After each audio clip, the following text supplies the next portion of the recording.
Yo!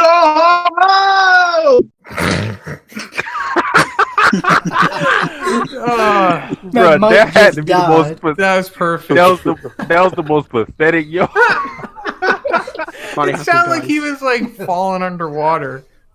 Yo, he actually got Your pushed shit off the got cliff nerfed. halfway through. I got it. Whoa! Is that better? no, it's Just not as better. It's never going to get better. Just keep going. No, that has to be in the intro. That was perfect. Oh my god. Seriously, Grimm, I want like a Photoshop of you falling off a cliff when that happens. Well, we're here to cover today 1-9 greatness. Since before the recent chapter, we've been blessed to receive the beginning of Garou versus Darkshine, and the conclusion is here. I am accompanied with not only the regular niggas in the association, but Steebo as well, to commemorate the greatness of the clapping.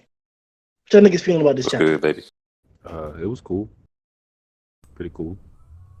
I thought it was dope as hell. It was fun. You know, I typically approve of Murata's adaptations from the webcomic, but I thought this one stood out. What'd you say? You know you can't spoil us, right? No, of course Yeah, I know most of that. us obviously are only manga only. I mean, did what I just say count as a spoiler? No. Yeah, you spoiled me. Okay. Well, then Sorry, guys.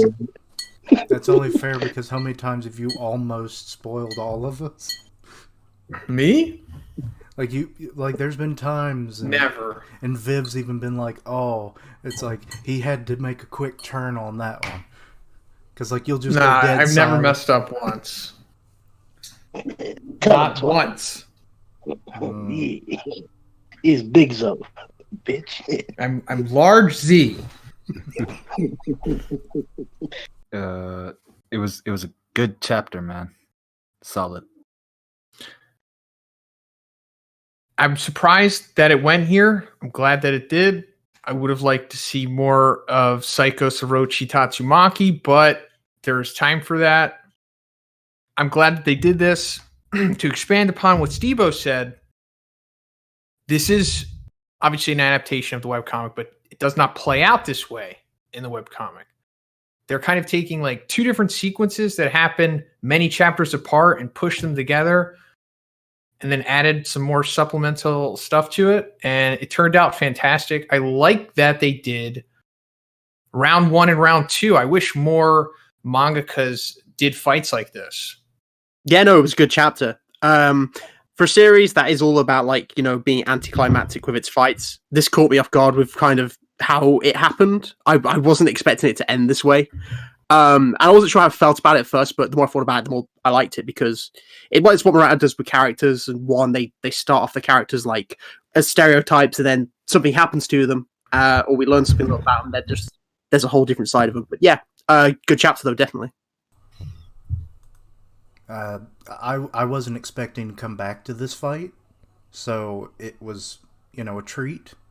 But Darkshine's backstory, combined with his apparent attitude and personality that's just been like a sham this whole time, that was a bit of a surprise. Honestly, I completely forgot that Darkshine's backstory was in this chapter, but now I'm excited for this podcast because I've been waiting to see how you guys are going to react to this. I have a feeling I know exactly what you're talking about. White Shine. Did you say his personality was a sham? Well, like he has this big time bravado. It's like, I'm the most confident, I can do anything. And then as soon as he like is essentially being bullied like he was as a child, he falls apart. And Well, that's that makes him a sham. He just ran into somebody that was too much for him. Well, he could have. We've seen like characters, you know, get their asses stomped, even though they've like never lost and were a lot more graceful about it than Darkshine. I hate to say it. Well, I guess that's a fair point. It has nothing to do with his nationality, does it? He's Asian. Hey, He's Asian. we got to get apparently. into that. We gotta have a discussion. No, we don't. We actually Shine. Listen, man. They call me a racist. They call me an uncle. They said I was Uncle Tom because I didn't cover that chapter. Damn, they called you an Uncle Tom. No, they ain't call me that. I'm just trying to get some sympathy. Okay, well, you got it. Sympathy points. Okay, I mean, it's okay if they call you a racist, Satsuki, because, like, it doesn't make sense. But me, I'm a friggin' KKK member in your Discord. well, I think you can blame that on that one piece of fan art. Other than that, I think you'd be fine. No. There have been several references to Zhoniin in the KKK Discord. Wait, what? The propaganda in this server is crazy. Yeah, I don't know how you did it, Grimm, but you've somehow been able to pull together like the cesspool underworld of this community. Yeah, like the lowest of the low. Like niggas that get ostracized and just like banned.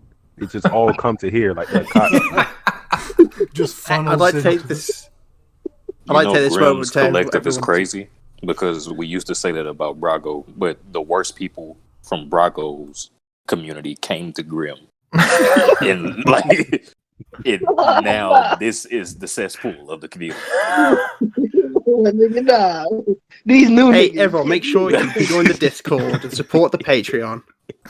But now Brago's Discord is all gentrified now because he's broken into the mainstream. And all the rejects have come to Grimm. Yeah, Hell no. Fuck no. No. Let me put it like this. Brago's niggas been left. They're been left. Every nigga here that's causing this dirty goddamn heathen of fucking chaos, these dirty terrorists are all one punch from the underbelly of Zhoniin, bruh. Zhoniin, bruh. They come from the shadows, from the gutters, from the dirty alleyways, the dirty fucking trash can sections of Zhoniin's brothels. They come here, bruh. So damn dirty barnacles is what you're saying. Channel for Atomic 8, bro. I had to make one because niggas, bruh. Welcome to the podcast, Evo. Welcome to the cesspool.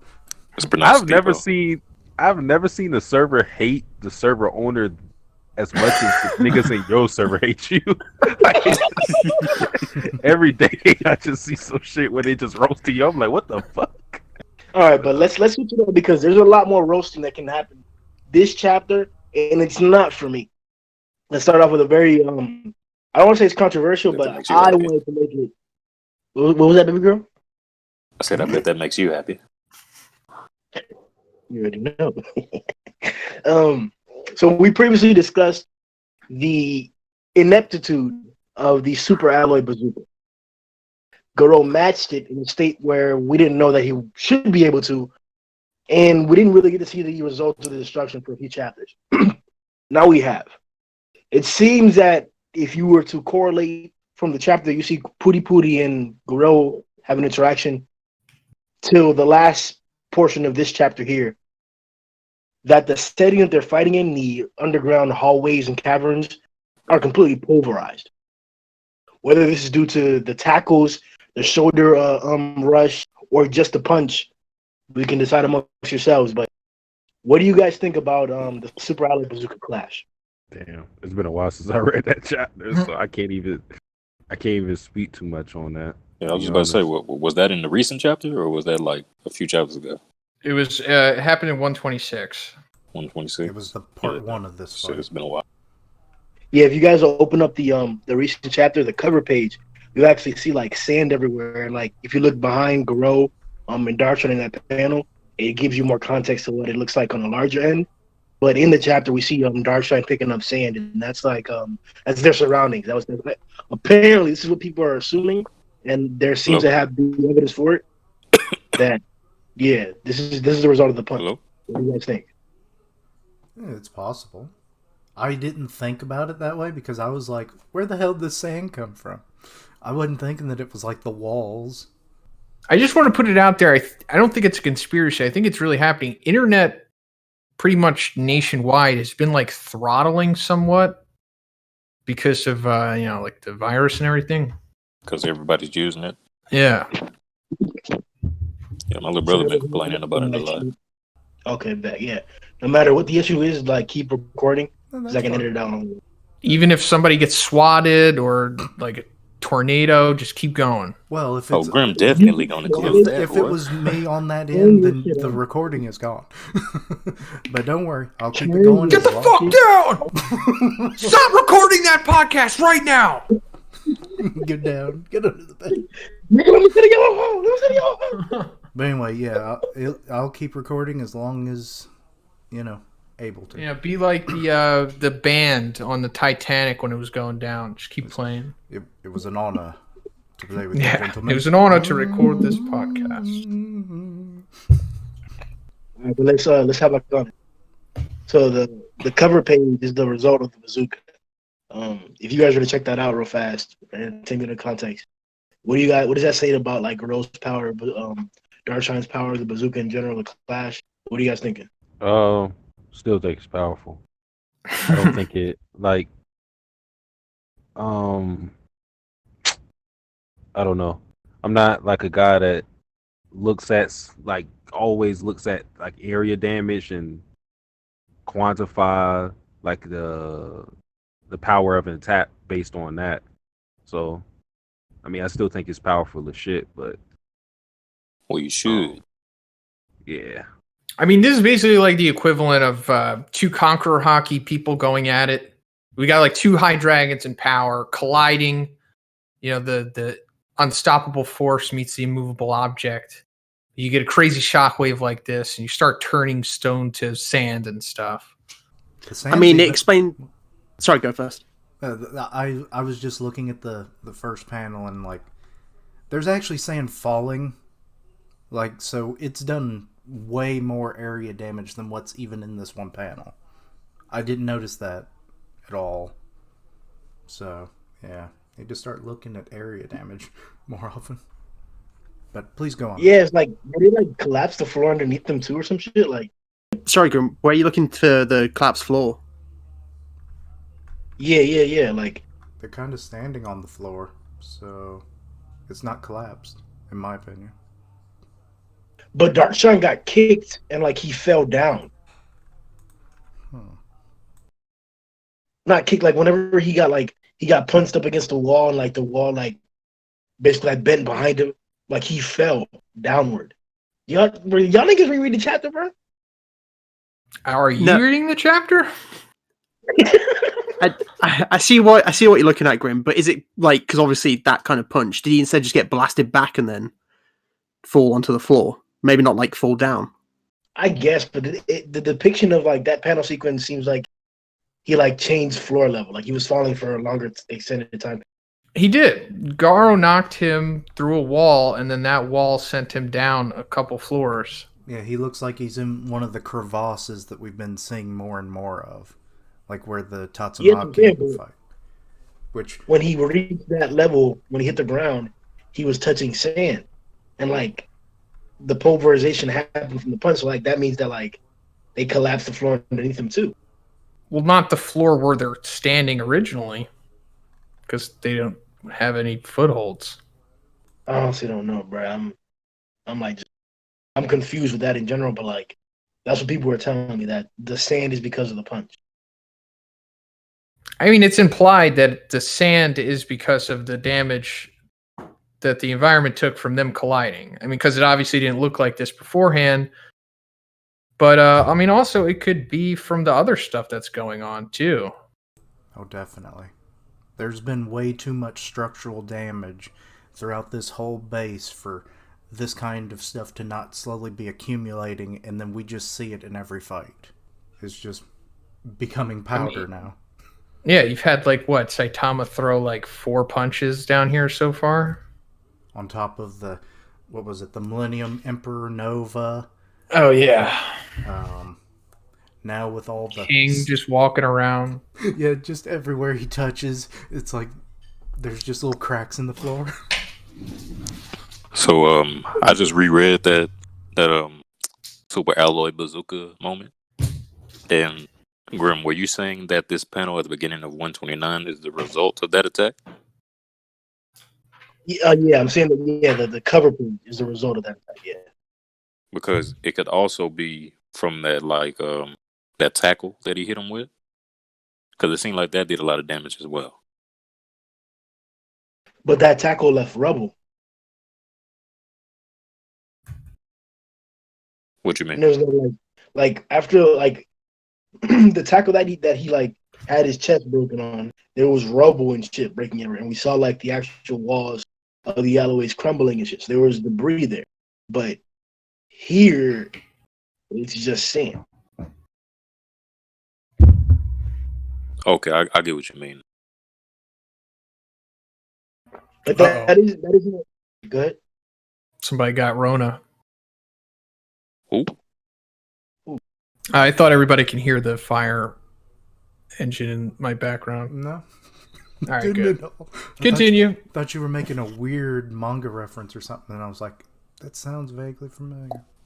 So we're eventually going to get to the question of like how strong Garou is, but is deflecting Darkshine with a thumb like is this now Bang level? Like, is it safe to say current Garou, Super Alloy Garou, is as strong as Bang, or like this nigga's deflecting niggas with thumbs? How do you feel? I would say that because we know that Bang have like that little moment against Elder Centipede where he can like tap into his prime a little bit.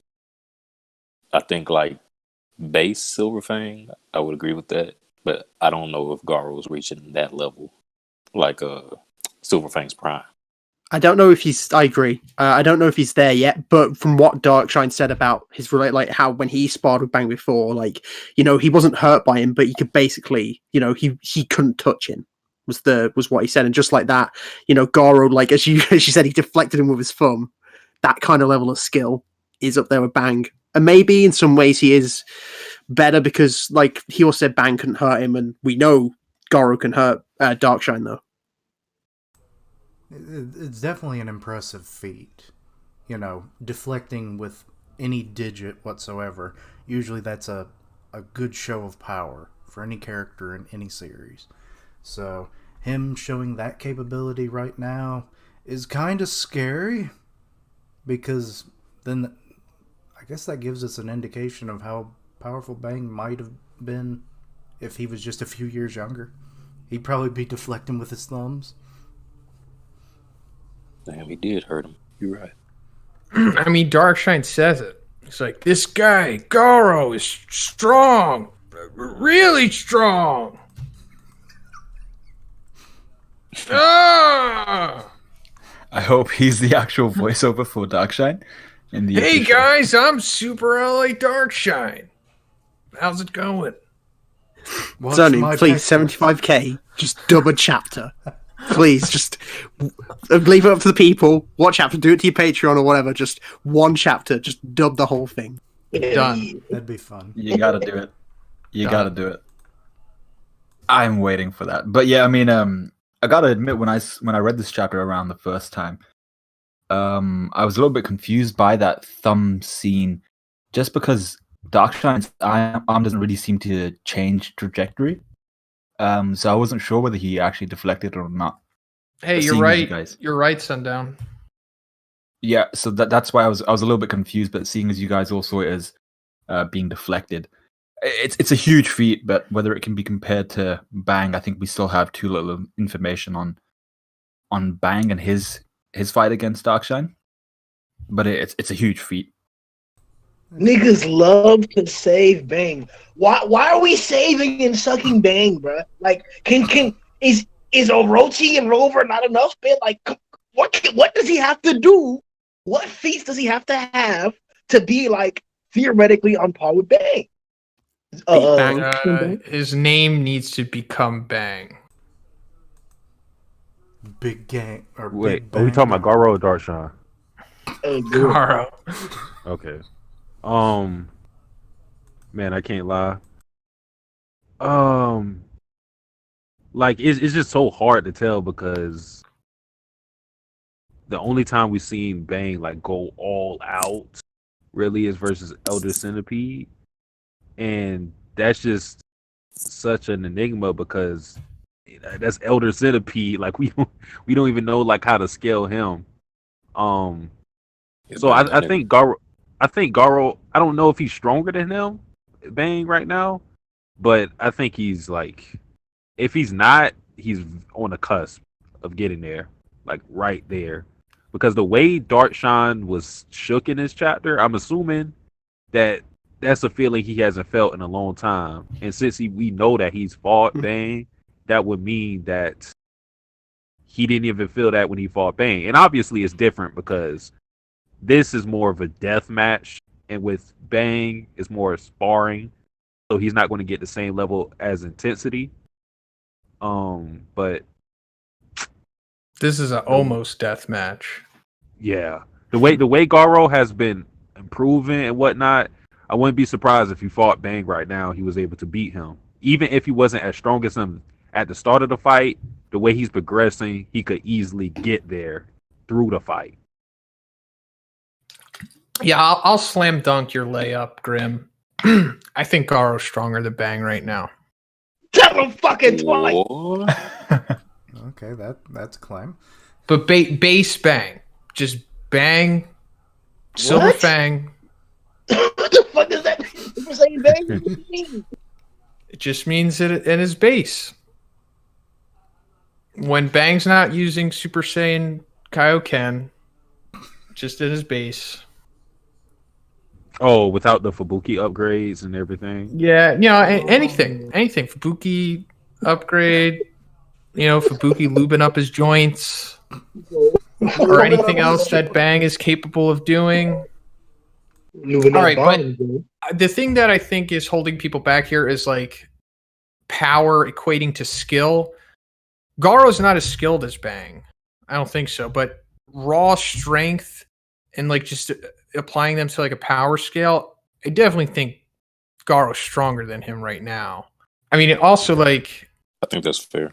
I mean, if you want to like go feats for feats with the manga up until this point, I think it's fair to say that he's stronger than him. But even if they were to fight, then it's still up in the air because, Silver Fang's so incredibly skilled. And like when they first fought, when they fought at the end of season 2, it wasn't even like a fight. So you can, it's just assumed that Silver Fang wasn't really trying that hard. But if he were to try, what? Then it would be a pretty competitive fight. I got the impression that he was trying, not his full power, but that he was indeed emotionally elevated in that encounter. Yeah, sure. But it was more of like, I think you said it, Grimm. I wasn't sure because I couldn't make out exactly what you said, but it was like a spanking. He was like, "Hey, bitch, like chill out. All this shit you've been doing, all this hero hunting, stop." Yeah, the name of the episode is "Wiping of the Disciples' Ass." Lord. That's what it was in Japanese anyway, but they had to clean it up. Sibo, do you want to add to that? Oh no, it's the internet throttling again. No, we're good. Can you hear me? Yep. Steve?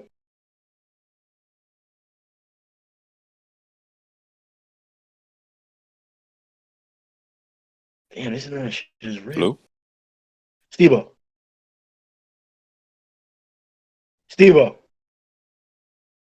Can you guys hear me? I can hear you. Yep. Matt? Yeah, you fine, mate. Mm-hmm. They've got to live in areas near like school and students, excuse me. Joe? Steve-O? All right, it didn't work. He lost. Cuckoo. Where you going, girl? What did you even say?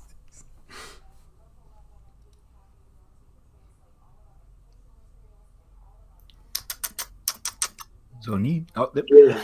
What was that noise? Whoops. Are we back? Something went wrong again? That's perfect timing. Yeah, I guess Discord fucking up. I'm not sure. We'll probably have to do that like 3 or 4 more times, so just bear with it, I guess. Steve-O, did you want to elaborate upon the whole Bang and Garou thing, or? The only thing that I can really say to it is that I just don't see Garou being able to do what Bang did against Elder Centipede. While at the same time, I can agree that at the very least that he's got to be stronger than base Silver Fang, according to what Darkshine said, at least in physical strength alone. But with that, I'm willing to put him on the same level. But also, we have to take into consideration that, like, when you say what he did to Elder Centipede, you're talking about like Bang and Bomb working together, right? I thought that was Bang alone. Nah, he's with his brother. They were doing like combination attacks. Yeah. I know Bomb was there, but I thought Bang was the one who like did the technique that blew away his carapace or whatever. Nope. Nah, that was them working together. Oh, okay. Didn't even blow it away. Barely cracked it.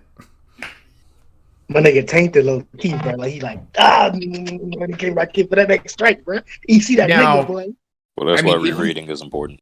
If you want to go super deep cut info, I could do some of the heavy lifting for you, Steve-O, because he does have a solo feat, but it's kind of like pseudo canon. I mean, it's obviously wasn't recorded in the final product of the manga, but in the original like draft that one gives to Murata, you know, so he could translate it into like the actual manga. Originally, when the fight's pretty much over and Bang and Bomb realize that they're not going to be able to defeat Elder Centipede, Bang takes off his shirt, like as we see at the end of season 2. But instead of King coming to save him, he just fights Elder Centipede by himself, and like he does the abandonment, like the breathing technique where he like breathes through his mouth and he becomes more powerful. And he's able to deflect Elder Centipede, who's charging at him, you know, saving the group that's running away, like Bomb that has all the A-class heroes on his back. But that's about it. And it sends like Bang like twirling from all of the momentum and the force that went into that. But that's pretty much all that happened. Is super impressive still nonetheless. But, you know, like at the same time, it didn't happen in the final product of the manga. Well, I'll tell you right now, Grimm's not going to count it, but... Oh no, my nigga! I just turned the volume down. I ain't even listen to that shit. All right. Long story short, Bang was able to deflect Elder Centipede, but it didn't make it into the final product of the manga. Do you know why it didn't? I guess they just decided that it was probably better if we didn't know what was going to happen. Because I know sometimes there are actual reasons. Yeah, I mean, as far as I know, I don't think we got like a legitimate reason. So I just assumed it was like they just wanted to keep that open end. For a moment, it looked like it was all Darkshine had. Immediately after Garou managed to deflect his it wasn't a bazooka punch, but it was pretty big, you know, hard body punch that came at him.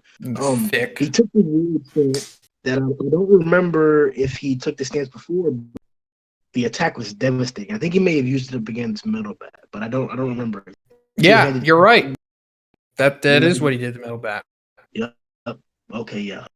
And he like we should have amplified for him. It worked just the same as it did on Metal Bat. That shit almost killed Metal Bat. He coughed up like a liter of blood. And Darkshine coughed up blood. His eyes also went. Wait, what almost killed Metal Bat? This double fist strike thing that Garou's doing to Darkshine and stuff. Garou's a lot stronger now too, so I guess Metal Bat don't got that durability. But as I was saying, his eyes went, and he hits the ground. He spits up blood, and then like. I guess momentarily he regains consciousness. Are we to interpret like his eyes going white, him being knocked out for a second? Because the most consistent state, and the reason why at the end of this conversation I could probably say I consider this fight a draw, is because Darkshine doesn't seem to take catastrophic damage from like anything that's going on here. And there's a lot that's going on here. So was Darkshine knocked out just then, or like is that they're depicting whenever he gets hit in his surprise? I mean, it could be like a flash KO. Wait, was that you, Sundown? Yes, kind of similar to what Zoe said. I think it was more kind of like a very, very bad winding rather than an actual knockout. Exactly like that. you should make a voiceover for this chapter. 75K. And I then, can All agree with right, that. get viewers- ready, Darkshine. I'm gonna hit you with 2 punches in your stomach. I'm gonna hit you right up in that sternum, and then you're gonna be a baritone. Whoa! I wasn't ready for that. I don't think it's a knockout. I think it's just to illustrate the impact of just to like emphasize it by showing like, oh shit, like that one hurt. Yeah, I think it was the shock of it as well, because I don't think the last thing Darkshine was expecting was to get blasted back like that. I mean, didn't he do that when he fought, when Garou kicked him in the last chapter they fought, and then he went head flying into the ground? So it's probably just like a shock thing, because he was probably expecting to take that. The last thing he was expecting to get blasted through a wall and start coughing up blood. Don't remind me. He looked dead in that last time. The last time he got kicked, he just looked dead. Are you talking Oh, 120? we just needed. Yeah. What's the commentator for WWE? Oh damn! Jim What's Ross. his name? Yeah. My God, that man has a family. Yeah, this is sick. This is sick. He got so disgusted. Oh, bro, the commentators make the sport so tough. Yeah, Darkshine had that. When you nut but you keep sucking face. Yeah, Slash his soul dead. looked like his soul just looked gone. Yeah. Hey guys, I want to speculate on something. Okay, we know Darkshine is virtually impervious to damage, because of his muscularity and everything. But given that he's coughing and blood's coming out of his nose and all that stuff, does that mean like he wasn't able to do anything, or whatever process made him so invulnerable did not affect his inner workings, his organs and stuff, which allowed them to be damaged in this moment? No, I don't think that's the case. Or you think it was just that hard of a hit? Yeah, I would probably go with the last. Yeah, it seems like it's just like a external thing. See, his skin is perfectly intact after the attack. So I felt it was more of a kind of spoilers, V Kaido kind of thing. And what I'm assuming he's going to try to do there. Spoilers for something that hasn't happened. Yeah. Oh, so you're saying that Garou used Rio Hockey on Darkshine? Yeah, essentially, yeah. I buy it. Can we really prove that like Darkshine's been like fucked over in this fight? Like, what's to say that he hasn't really tanked everything? I don't agree that he's impervious like Kishin's making it out. I think he's eating everything. Well, He's eating it in a sense that he can still keep going and fighting, and like he could like let's say if another monster were to fight him now, he would still be in peak condition to beat a monster and all that shit. It's just he's kind of just getting exposed. Like he's not as indestructible as we once thought. Like how he looked versus Bug Goddard, and how he looked when he was on the surface, and like rubble was hitting him, and the rubble was the one that was taking the damage, and not him. That's pretty much it. I'm just basing it on what I'm seeing. Like physically, he doesn't. On the outside, there is no damage to him. That we can all agree that is just the way it is. But it's like I do wonder what the inside of his body, like whatever process allowed him to become at this state of durability, apparently didn't apply with his internal self. So it looks to be the nature of the attack as well. I mean, when you see the impact, it destroys all of the walls behind Darkshine as well. But the wall that he's actually been hit into doesn't crumble. until after the attack where he flies over it or through it. Oh, so is Garou kind of like the gentle fist user in this? Attacks the inside.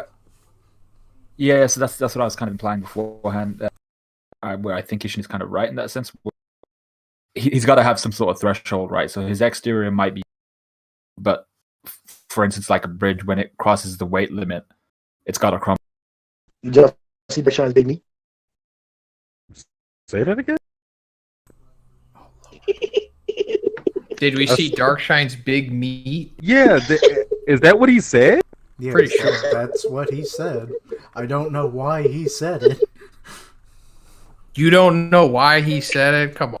I don't want to know why he said it. But he got a point though. I'm about to post a picture in Discord because that thing was hanging. Oh wait, are you talking when he gets hit through the wall and he lands on like his neck? Yeah, that shit was hanging like a noose, man. See, typically I don't focus on those. Dick things. is bigger than his head in this man. Yeah. So he's a literal dickhead. I suppose it comes back down to proportions, right? It depends on how big his head is. That's the only way we'd be able to figure out how big his undergarment. His lower head. I mean, also he's 6'8", so I mean by default he has a massive dick. Whoa, bruh. What the? Unless he's been using steroids, which hopefully he didn't. Well, steroids make your balls small, but it makes your dick big. Oh, it does? Ugh. Relatively. Bro, what the fuck, bro? Experience. Don't even know her. Zhoniin doesn't want to show his shredded steroid-induced body. No, just go to his OnlyFans. That's it.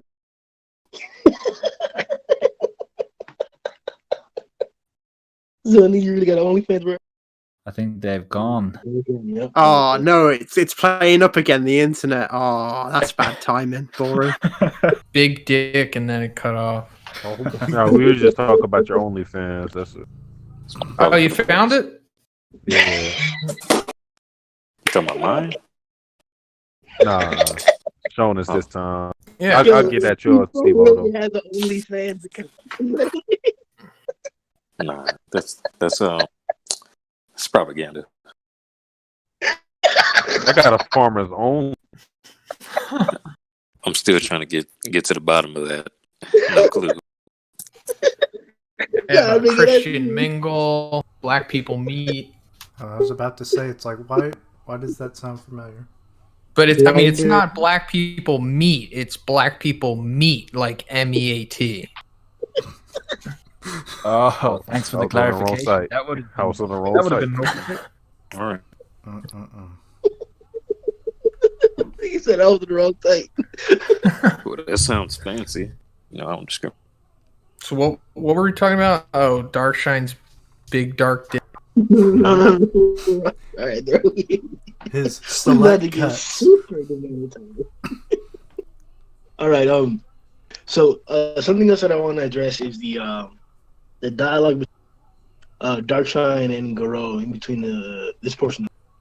So as Darkshine is gripping the sand, he realizes and says to himself, "He used me as a stepping stone to further improve his technique." This is something that Garou directly referenced. The fact that, like, if he's able to establish himself up against Darkshine, then there won't really be heroes who he can't compete against. We get credibility to that without knowing the exact meaning of Darkshine's strength and confidence. Now that we've seen that, does that statement hold up? Does Garou proving himself against Darkshine really mean that much? Or does the fact that Darkshine interfere, an inability to actually face the highest of obstacles because he's never really had instance of tough competition? However you see the resolve of Darkshine. Because he had to push him to that point for Darkshine to even start faltering in his bravado, his resolve. So, like, that's just a testament to how strong Garou is. He had to get to a point to make Darkshine get as shook as he was in this chapter. So I don't really put Darkshine's mentality as a knock against Garou. So that's just how I view it. I think I've said like before this fight happened, like when it was going to happen, that Darkshine was going to be the stepping stone for Garou, because if he was able to get over this hump, then he could beat a majority of the S class. So with this quote unquote victory, it's kind of just like proving Garou's strength.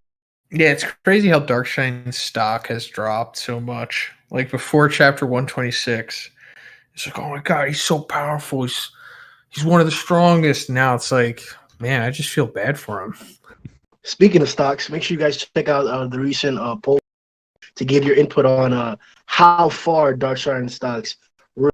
No, I think I agree with what you guys are saying. Like, I know obviously this is like I think his stock's dropped as well. Like before, I was definitely like, whoa, this guy's the strongest human apart from Saitama in terms of physical strength. But even then, that doesn't knock like the feats that Darkshine has done, and further on like the feats that Garou showing now, because it doesn't change the fact that, of course, like, you know, building fell on Darkshine, he didn't really notice it. He backhanded Bug God. Like, he's still crazy strong, obviously, despite what his personality is now.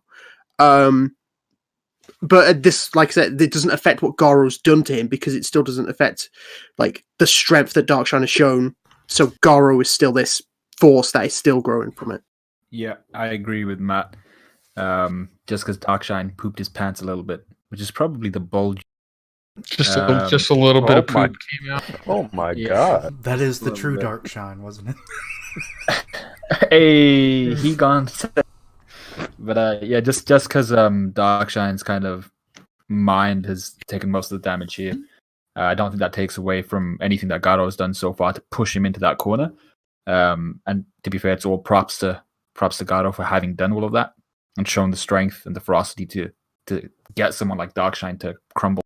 Honestly, I don't think that either one affects the, because at the end of the day, Darkshine is still a massive behemoth of durability. So Garou getting these feats on him is still, of course, it's going to be affected a little bit by Darkshine's mind state, but it's not like that's the only. If anything, his mind state changed because Garou's getting. Yeah. But at the same time, like, Darkshine still is who he is. And I actually answered this question in your community, where I actually think that this makes Darkshine a better character. My opinion of both characters are actually elevated. Like, yeah, Darkshine sadly is becoming a stepping stone for Garou, but I mean, Garou is the comeback kid in this story, so like seemed like it was inevitable, given the gains he was making while the fight was going on. So, and that was even before we found out like the mindset that Darkshine has, because it's never been alluded to as far as I'm aware that, you know, he had this false confidence kind of facade and everything. So, like, couldn't even really quantify that into it. Here's my thinking though. The reason I'm presenting this is because if that's going to be what you guys are saying, and it's unanimous, that like, no, like, Garou's achievements are not diminished because Darkshine has his feeling, and like, Darkshine only has his feeling because Garou's achievements are so high. If that is to be the case, then isn't it correct for me to say that Garou bitched? Yes. Yeah, I think that's. He took his soul, like Shang Tsung. I think it's impossible to say that. Your soul is mine. That's what he did, because, I mean, this nigga had flashbacks to when he was a little kid.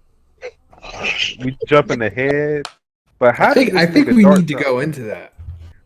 We do, but like I'm like, he was like, I got these dumbbells and I train. I'm like, okay, cool. But how's your ass strong as well too? You just lifted dumbbells. Like, what's going on? Wait, that's the thing you took from that. I'm pretty sure he did more. I'm pretty sure he did more than just lift the dumbbells. No, I know just he did has to. all bicep curls, and he got shredded glutes. But that's just what the flashback. Like he do no squats. Oh, he's just like, yeah, I lift these dumbbells, Ain't and do no my ass jumping jack. is as tight as it could ever be. I'm like, whoa. Okay. He has was that- squeezing those glutes real hard every time he was lifting that 3 kg. His ass, his glutes are bigger than his head. I think it's pretty normal. Okay, you guys know of like trickle down Well, at least for black economics.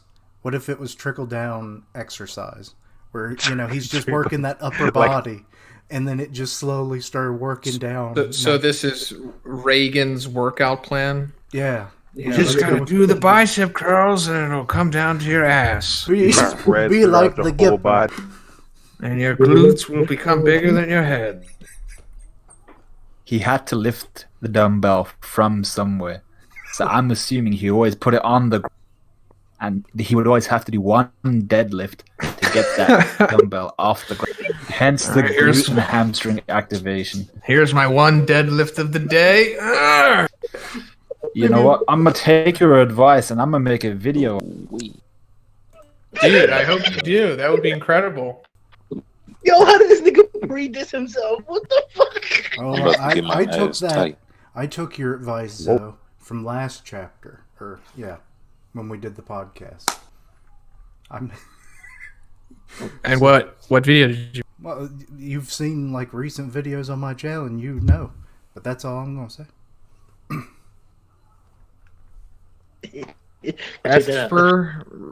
Esper research. Mm-hmm. That's your video.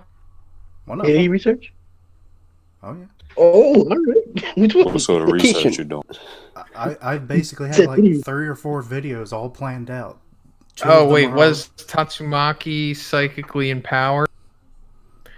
See, that's a good idea. This is what you guys need to be doing. If you have a theory, or if you have a question that you're pondering, make a video. You guys think I'm joking, but case in point, can Pig God eat Elder Centipede speaks for itself.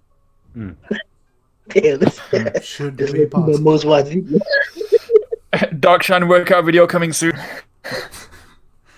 But you need to include footage of yourself doing the exercise as well. Can I do I the gotta- glute lift? Let's address the elephant in the room. Do I gotta show myself actually changing skin color as well? Gaining in No, but you do need to show glutes. Nah, I'm gonna do it. I'm gonna just change my ethnicity as I go. The sun Well, I mean- really will go down with you because you'll get darker as the video goes. I won't say don't do it, but the most Stay important down. thing is that you show some glute definition in that video. I'm gonna say it in a more hood way. Show your ass. Yeah. Yeah. Hey, man, Well, that means something different, though. Yeah, this was. Yeah, show your This was ass. kind Wait. Hey, look, this was friendly That mean beforehand, you but now I flossing think on we've gotten niggas. too friendly. Oh, because I've been in a literal sense, but all right. Oh, okay. All right. We're just a couple Well, of yeah, I guess bros you could do talking that too. about each other's glute development. It's friendly. Normal. Want to see that? Want to see that striation? I get it. Yeah, just let me feel how hard your glutes are. Just want to see how much fat's on them, how much development made. My nigga, I only heard that from girl. You know, that's the You ain't sweetest shit never- I ever heard. Man. You What never the do fuck? no ass check. Yeah. You Ass say check.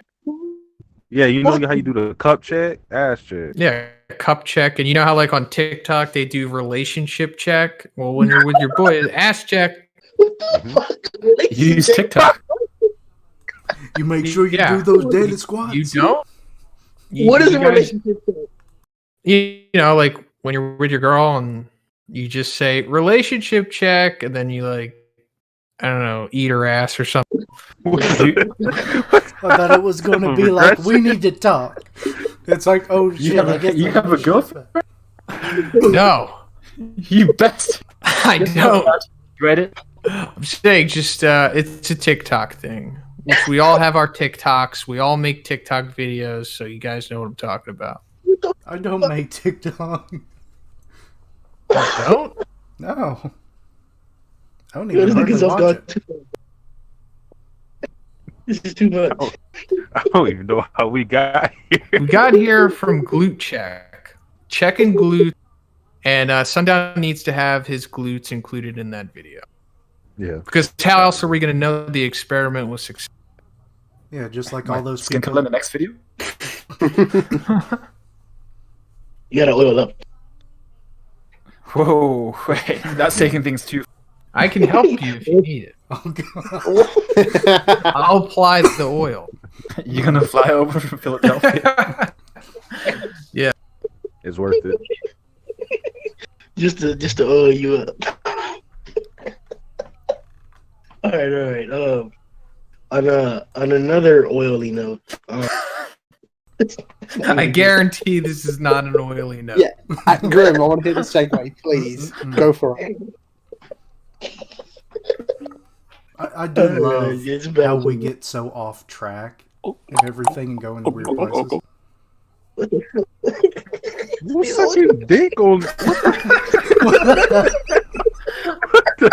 That was definitely Steve-O.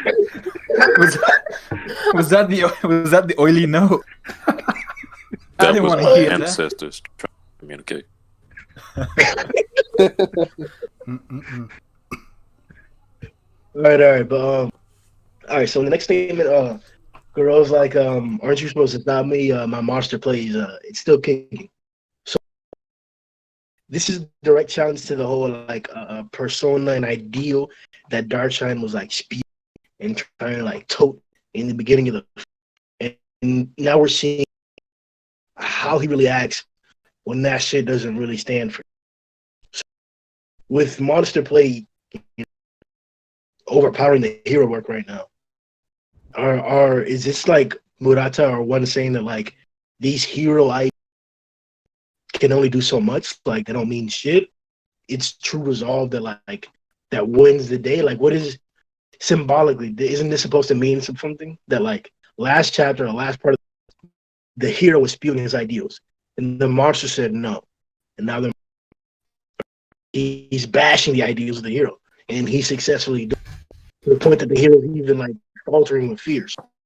I can't help but not look at the the symbolic portion of this. So what do you guys think that Garou standing over Darkshine saying, I'm still kicking? What is that? I guess for me, it just means like resolve stands on both sides. It doesn't really favor who's righteous. You could be a hero and spout what Darkshine was spouting, but that's not going to really stand for much. I mean, his resolve is strong, but so is Garou's.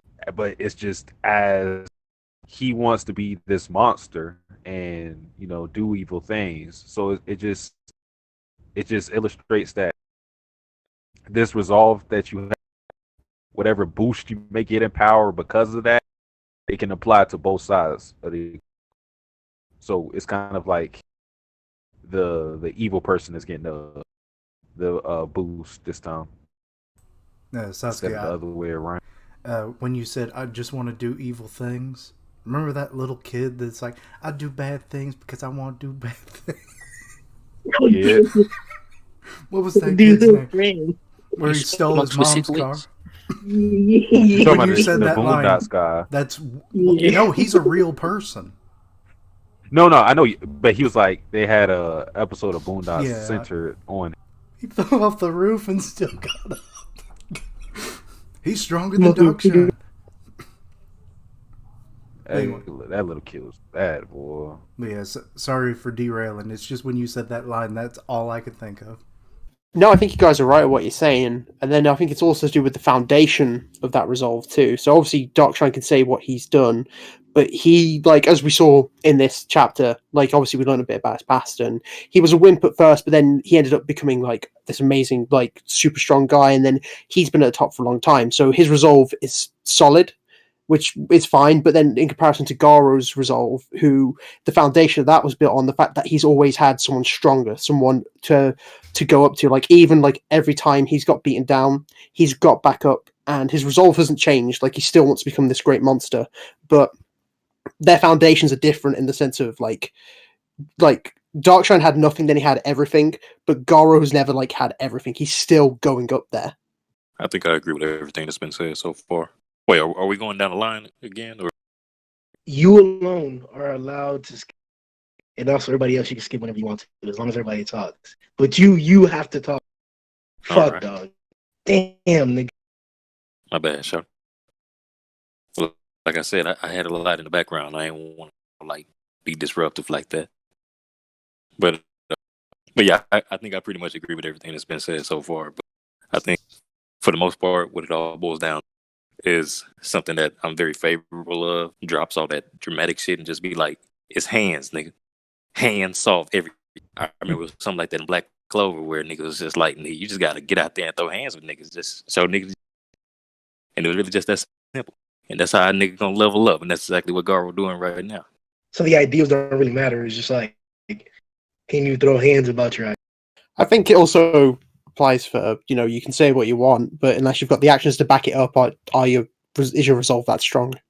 Yeah, I mean, it's just a recurring theme that, especially in this series, hero, villain, monster, it's like two sides of the same coin pretty much. And it ultimately comes down to actually what Daffy said at Marineford. Like, the winner decides what justice is. That's pretty much what's happening here.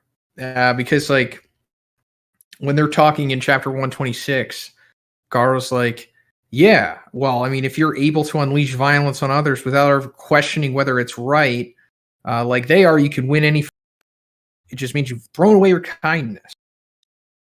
And he calls, them hypocrites and all of that stuff. I don't know though. Is that really what Garou's preaching?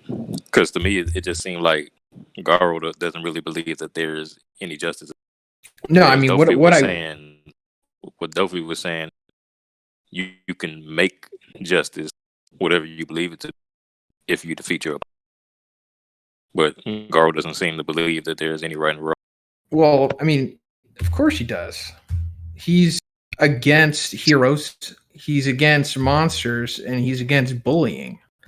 So what he's ultimately trying to do is find a middle ground here as to where, like, the little guy can shine. That's what, like, when he says monster, he doesn't, like, literally mean, like, monster, like Orochi or something.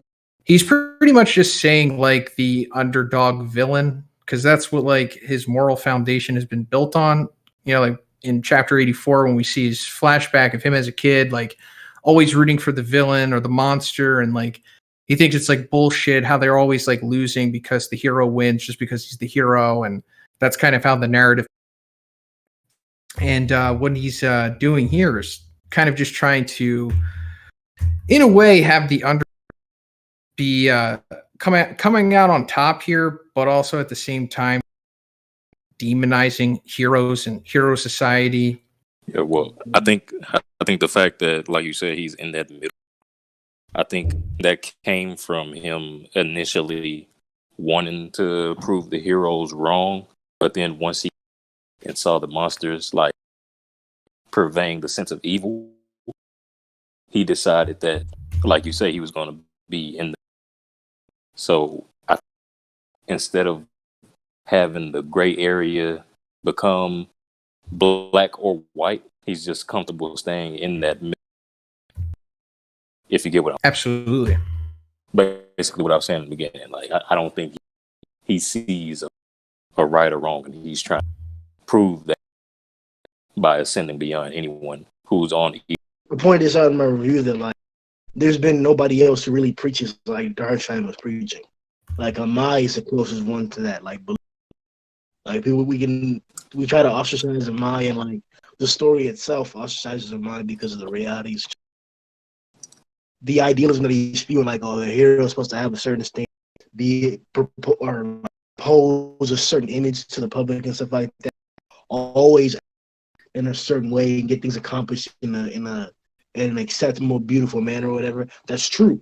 You want to do it as best as possible, causing, being the most helpful as possible.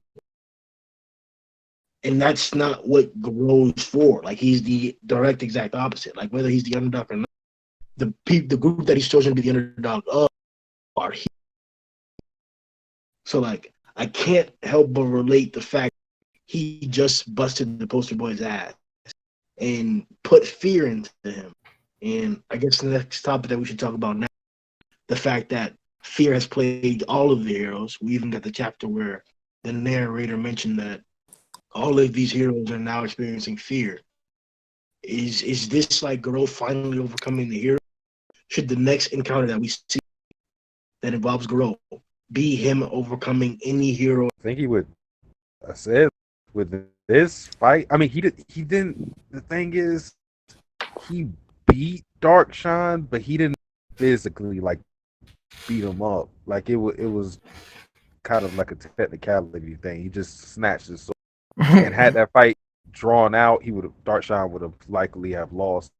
But like Darkshine have any noticeable injuries. But I think with this fight, I think if he fought any hero besides Saitama, King of course, he would probably be favored.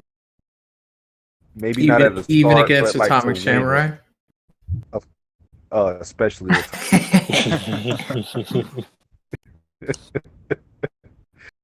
I mean, maybe not Zombie Man because I don't know how he would kill Zombie Man. Yeah, Niggas act like a Focus Atomic slash in the throat ain't killing Garou. I'm not sure, man. There you go, Grimm. That's your next video. Can the slash kill this man? Shit, Atomic already dead. That's true. We don't know what's going on with Atomic. Black sperm might have killed him. I hope he gonna be all right, man. Post-mortem. You hope. Darkshine's all get destroyed. Nigga, He lost Atomic the was like Atomic his Soul. blade, bro. Don't worry about it. That would be messed up if Atomic just dies off pan. Not- Well, I mean, Biggest. it makes perfect sense in a way because his number is 4, and 4 in Japanese is unlucky because it can mean death. Yeah, that's true. It's unlucky because what? It can mean Yeah. death. She, Oh, I think it is. Yeah, Yeah. So, Now you're thinking like a real clickbait YouTuber. no, I just. They don't. I swear that sounds like something I hear in some like theory video. Good, nigga. I'm not even hating on it. I mean, it's part of the game.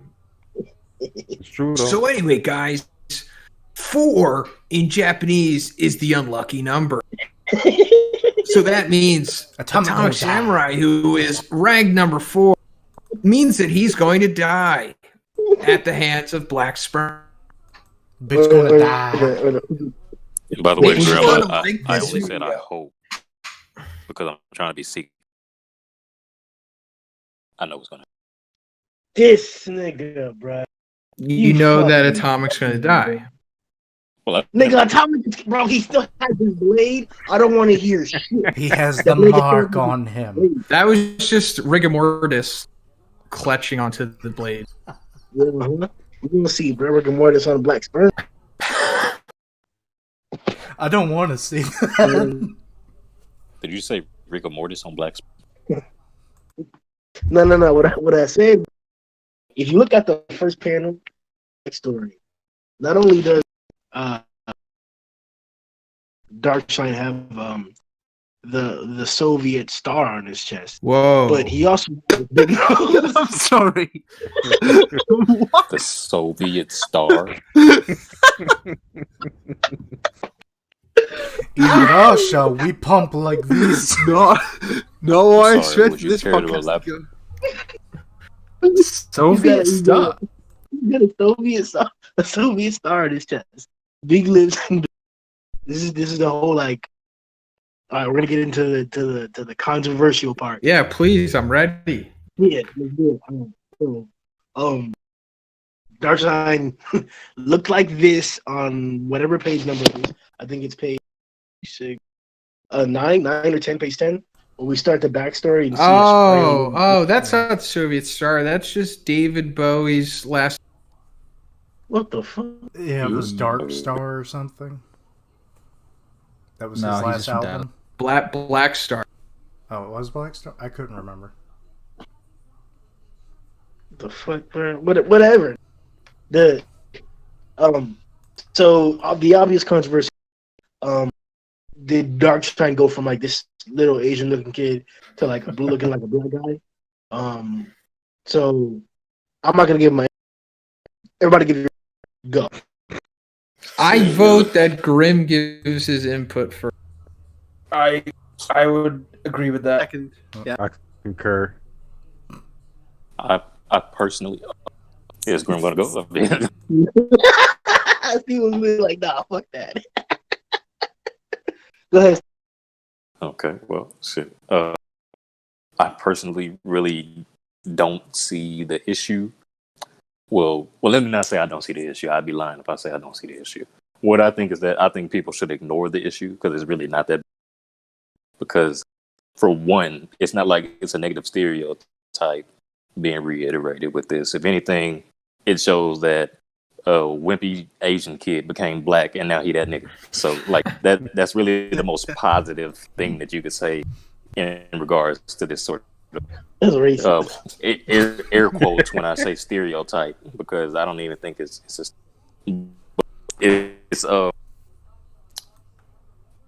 like people trying to equate it to blackface, but that's not even what it is.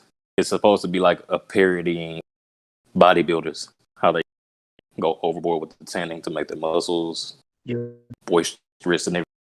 Like But- dark. Yeah, but of course he does look like a nigga because he got big lips and he tall, bald, and his penis is full. Yeah, and his voice. But, And his ass. Yeah, and then he got that ass. Yeah, you're right. Gay. And it's like, Gay. don't forget about that. Gay. I thought you had nothing against gay people, Grimm. What? I mean, I Nigga, I thought say you no. support the LGBT. we do. Oh, okay, all right. It's 2020. I don't know, man. I mean, didn't something happen to your Twitter account because of that? Do you want to elaborate on that, please? Niggas are reported, I man. think Grimm was such like a staunch advocate for the LGBTQ that Twitter just couldn't handle.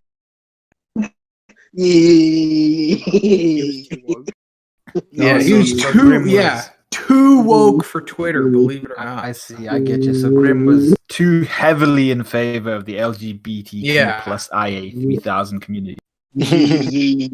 Cancel Sundown. For that comment. All 32 million viewers. Yeah. So, See, Grimm, what do you think about this Dark Yeah. stuff? Going back to the topic. Yeah, democracy. Nah, fuck that. Listen, man. I never saw like an issue with it. Like I didn't read the chapter and say fuck Murata, fuck the one. Like I didn't Murata, you fucker! like I didn't really care about it. So it wasn't like an issue for me. It's just like Saitama trains so hard he goes bald. Darkshine trains so hard he goes black. I'm like, oh, cool. Like it was just something I was like, I didn't pay it any mind, to be honest. I was just like, oh shit, okay. I just moved on from it. It wasn't like a big deal. What about our resident KKK member?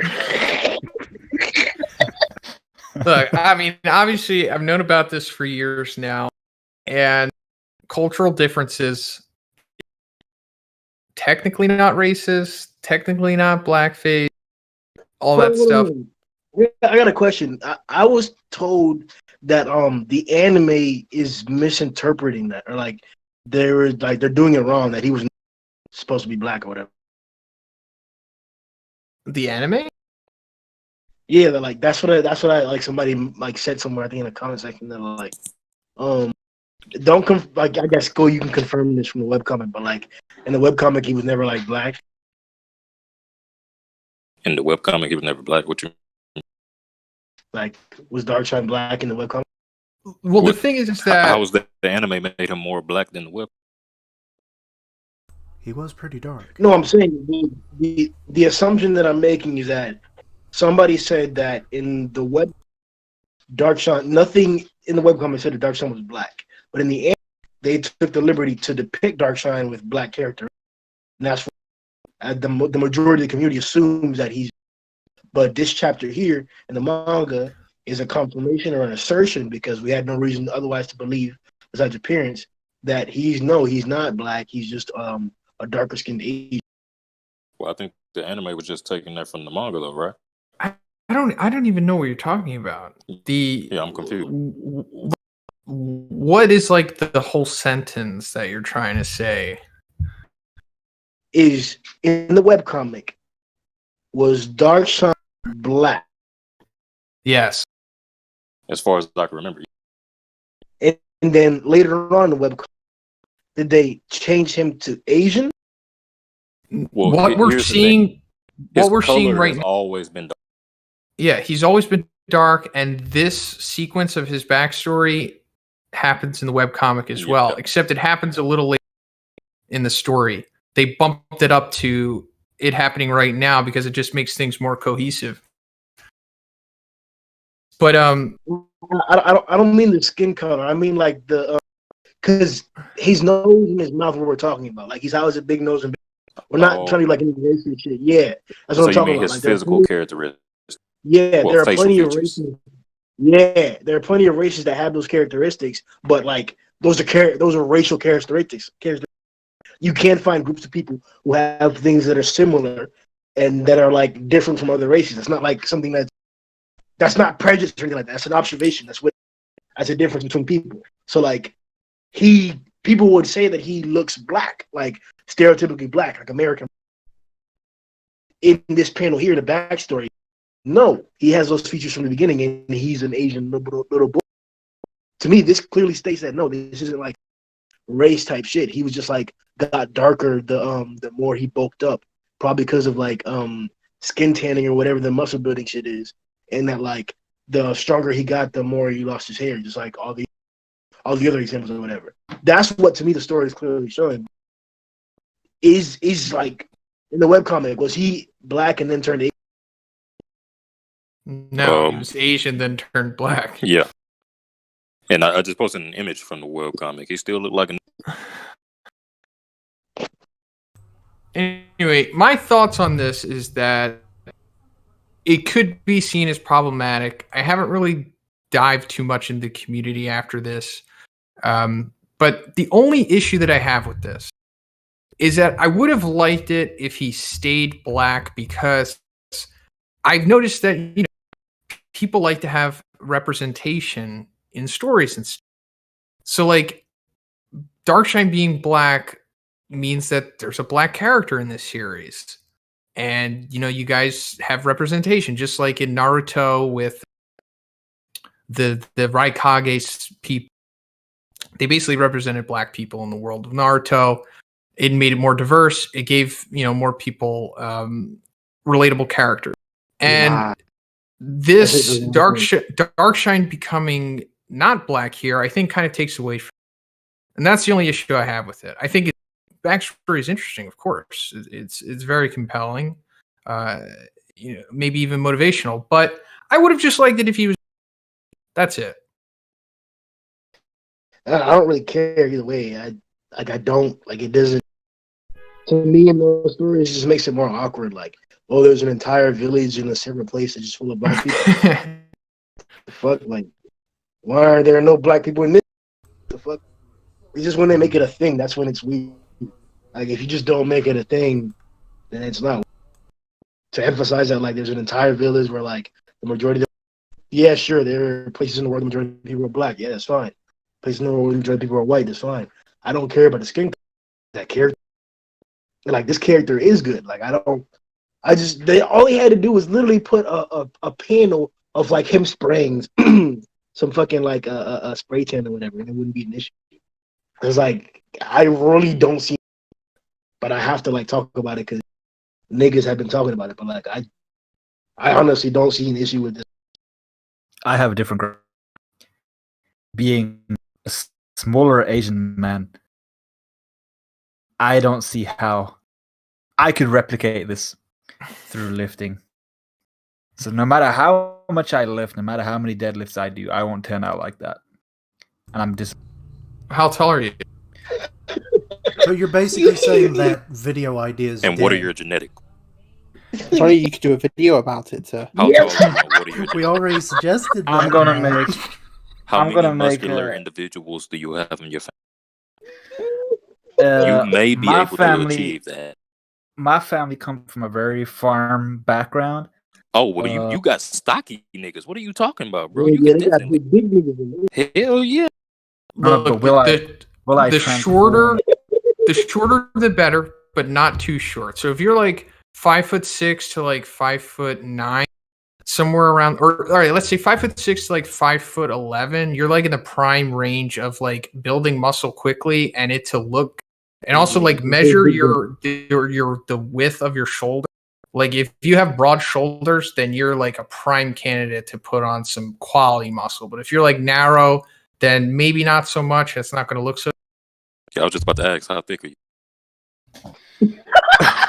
Well, Damn, you're describing me. 5'7", You wanna- and broad shoulders. Damn. you want to How many access seasons you my? back it, Sundown? Just You want post to a pic access real my quick. Snapchat Premium? Huh? No, I want your OnlyFans. How much? Oh, shit. You want to see my? Yeah. Time to show them glutes and the striations. Yeah, if you have striated glutes, that's awesome. I'll donate to your OnlyFans if you have striated glutes pics on there. But yeah, the bottom line is I didn't have an issue with a young Asian man turning into a 6'8" black. You didn't? Okay. All right. Mostly not. Cool. Yeah, personally, I don't have a problem with it either. But, like, it came as a shock. Because, you know, myself, like, many thought he was black this whole time. But whatever. Yeah, we're not led to believe anything else. Like Like, you know, if you go back through all of the podcasts, you guys always refer to him as, you know, black dude. Yeah. Yeah. It was his For all intents and main purposes. trait. everybody's a naked. We weren't Oh. saying that. It's just he was the black guy of Everybody's a the nigga. Hero Association. Yeah, man, we was up to celebrating when he got the chapter during Black History Month, and now it's time. And now we know that it's all a lie. We gotta take that Black chapter History back. Transracial, like Rachel Doe's. Oh, I don't know that one. Like who? Yo, she's Hey, look, So, I just wanna video of Satsuki looking back at that chapter 126, weeping, saying he was Asian all along. man, I don't even think I did a live reaction for it. That's why I got called a racist. Oh, because it's like you knew, and it's like I'm going to be disappointed in the future. I can't do this one. That was the smoking gun.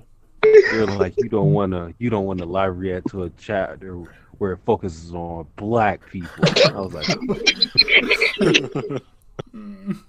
Honestly, that sounds like an unironic comment that I would read. No, you're spot on. But now it's gonna be more like I didn't know my boy was Asian. That's the worst of the race. whoa. Hey, I can oh, say that. damn. I can say that, right? Are you Asian? Yeah, What's your you still can't say Oh, I okay. mean, All right. Sundown is Asian in the UK, but in America, he would be considered Middle Eastern. Oh, yeah. Well, Middle Eastern people are still. Well, I mean, yeah. technically. That's not even a But- technicality. They're literally in Asia. No, I mean, it is a technicality because they're located in Asia, but we don't refer to Middle I Eastern do. people or Indian people as Asian. You said he I do. do. What the fuck? Well, I'm talking about the consensus here, bro. Census comes from idiotic Americans, though. Are you sure? You... Yes, I am an idiotic American. Therefore, I can. Oh, America's got plenty of them. I can say that. I think you're Asian, Sundown. Well, You're Asian to me. It's Just just throw my really- 2 cents in. Yeah, aren't you like from around Africa, bro? Like around the area, dog? You're awfully close. Hey, what? Me? He's about as far away from Africa as we are. Nah, well, he was born from, or your family from. Kashmir? What are we talking about? Matt, are you from Africa? You said no. Nah. Well, South that's Africa, a maybe. Darkshine twist right there. If it turns out Matt is from Africa. Mate, give me a couple years, you know? Just go get the training done, and I'll have that skin changed too.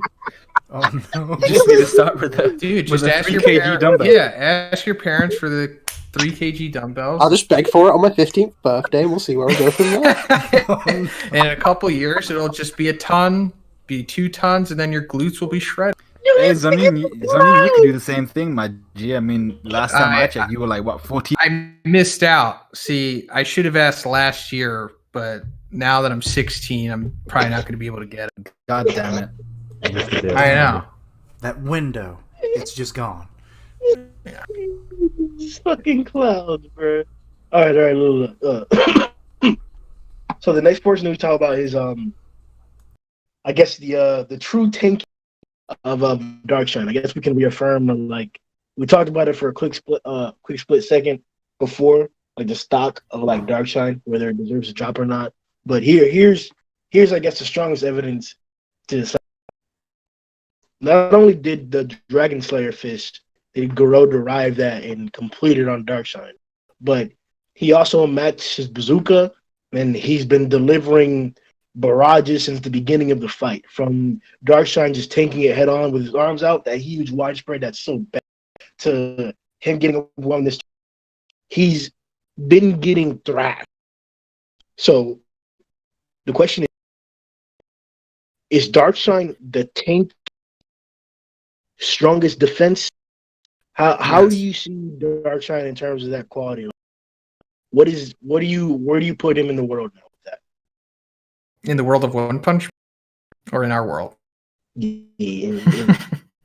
He's at the top for sure. I mean, apart from Saitama, can you think of anyone who would go above him? Because I can't at the moment. I mean, there's some contenders like Overgrown Rover and Elder Centipede. Oh yeah, of course. But is there any like any other heroes who could, or at least like seem like they could? Not that we know of. Pig God in a weird sense. I think Metal. Oh yeah, you know what? You're absolutely right, Kishin. Pig God is a like a close number 2.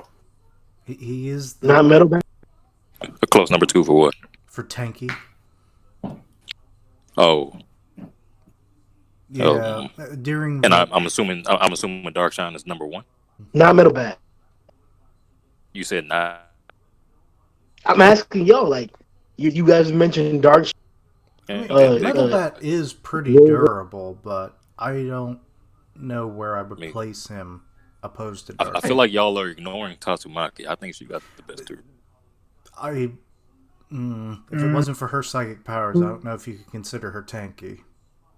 Well, I mean, that's her power. Yeah. Are we only counting physical durability? That's No, usually how not- I do it. But No, because I said defense-wise, because he's been blocking a lot of it. But that's what I'm saying. Like, that's his defensive capability.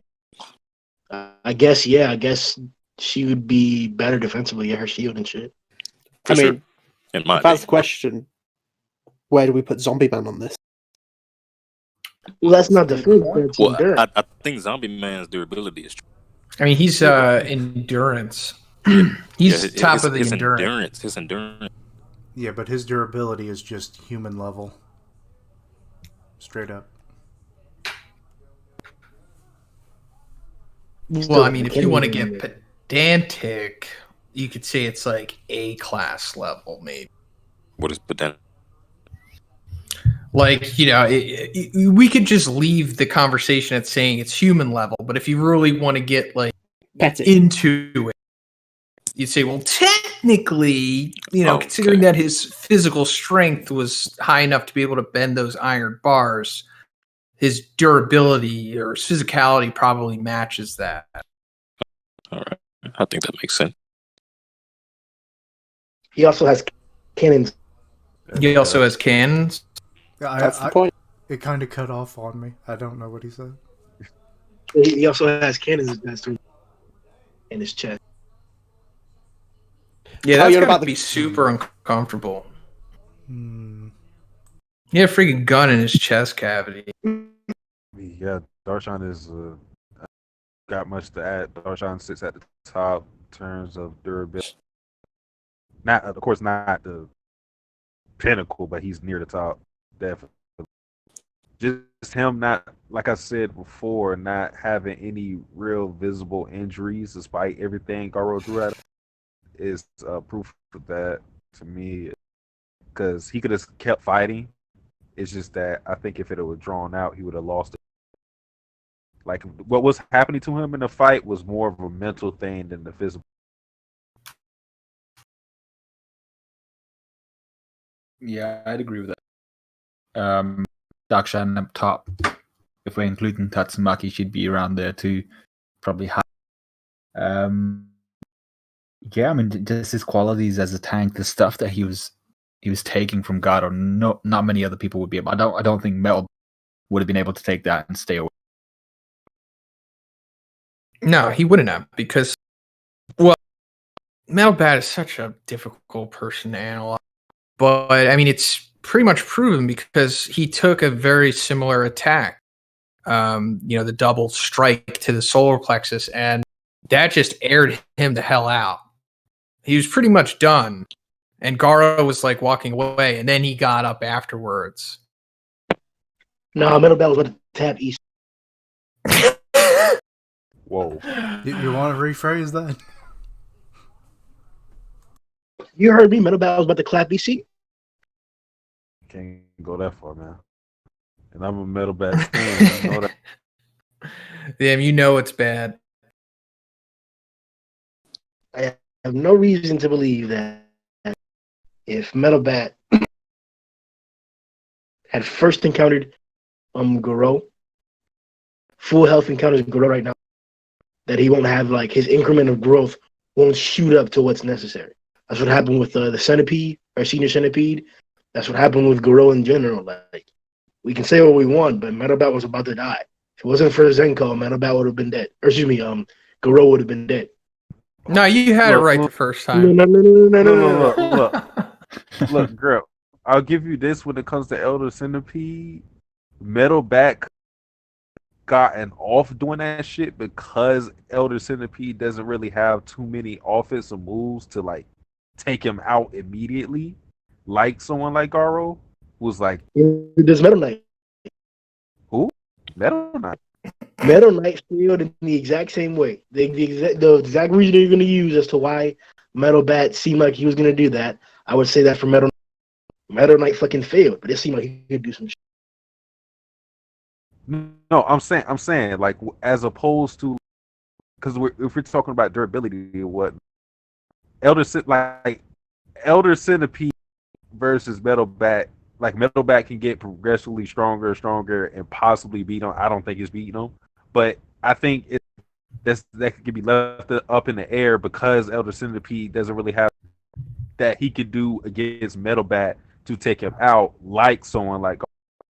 So that doesn't really speak to his durability in that fight. It's just a matchup thing, I guess you could say. Yeah, Grimm, I think you're gonna have to make a 3-part series about this. This nigga. Go ahead and do it to him for the one time. Make a whole playlist. Shit.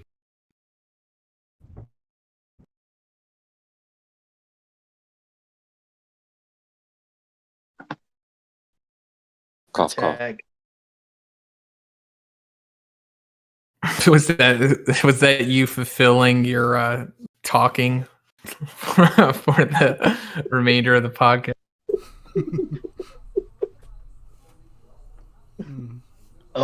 So we got a badass widespread of Garou scaring Darkshine, the gigantic words next to it. And then immediately after, Garou puts Darkshine on his neck again. Just like he mentioned that bang. He does like a similar thing to Genos. He doesn't like ride him around and then put his shin on his neck, but he does like a similar attack to. Pretty cool. Apparently, Bane did it to Darkshine, and then we see the true shame, the real reason as to why Darkshine has to. This nigga says, "Eek."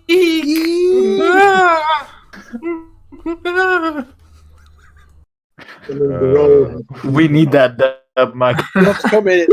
He's giving little teasers, but we'll get there. I know already. I know already. Matt and I are so invested. Double ear strikers. Eek. Hey, speaking of fan dubbing, man, what happened to our little project? Yeah, air out the dirty laundry right now. Nah, We ever gonna get back on that? I'm working on it. Oh yeah. I dead ass am, yeah. Okay, shit. Let me. You know, I was having fun with. Can I just gas the series that you guys?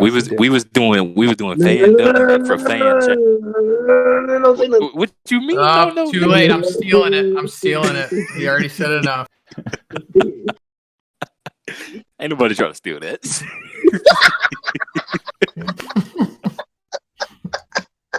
She's a clown. Cat's out of the bag. Let's go back to it. So Matt brought this up before, and like I think this verifies the fact we can't make a storyline about this or start theorizing about it. And yes, Zhoniin, I'll make a video about it. But I'm saying make a 3-part series, not just one video. Got to step it up. Oh, Matt, I want you to go first. Garou, the hero. After seeing Garou pull up from bullying Darkshine, is that more real now? Or when I say Garou, the hero, what comes to your mind after reading? Well, first of all, the bullying thing I find weird because if you think back to Garou's introduction, he literally tore someone's arm off, but he draws the line at bullying with pulling someone's ear. That's yeah. We don't talk about that. Yeah, he's like, "Come on, guys." Arm off? Yeah. He tore Blue Fire's arm off in I think chapter 41 or something. I don't His first introduction. I don't remember that. Yeah, I could have sworn his and he- introduction. I could have sworn his introduction was at like that little hero meet. That's what happened. Yeah. Oh, really? Yeah. Damn. There was the big buff guy, the guy with the robe that had fire in his thing, or a fire strip, and then some other fact. It was one nigga named Muscle Con. Heavy tank loin. Oh, Yeah. damn, I was close. yeah. He also did, and of course, like he also did the beat down on Sundownrider, where he's just repeatedly slamming his face into the ground. And I We just don't like, he's talk like, "Come about on, that guys." either. These are things we don't talk about, Matt. You know that. Well, He's just hurt like, people "Evil's hurt evil," people. but at least, yeah, he's like, "Evil's evil, guys," but bullying, come on, that's where we It's draw like the line. the, Say no the to Mr. bullying. Incredible meme. Evil is evil. Damn, that is true. He was bashing in Newman's face, so like bashing ears doesn't really seem, I guess, bad. Like, This it is really why doesn't. wearing a helmet is important, everybody. Yeah, a helmet on your face. So do we chalk that up as an inconsistency, or is it just a different circumstance? I think it might be part of different circumstance-ish, just because the flashbacks he's getting are of situations where he's been bullied, and in those situations, for some reason, his ears were being pulled. So I think it's just the similarity between the attack he was about to use and his own childhood that kind of brought that flashback back. That was a confusing one, but yeah. Okay, so No, it's not I- really the go ahead.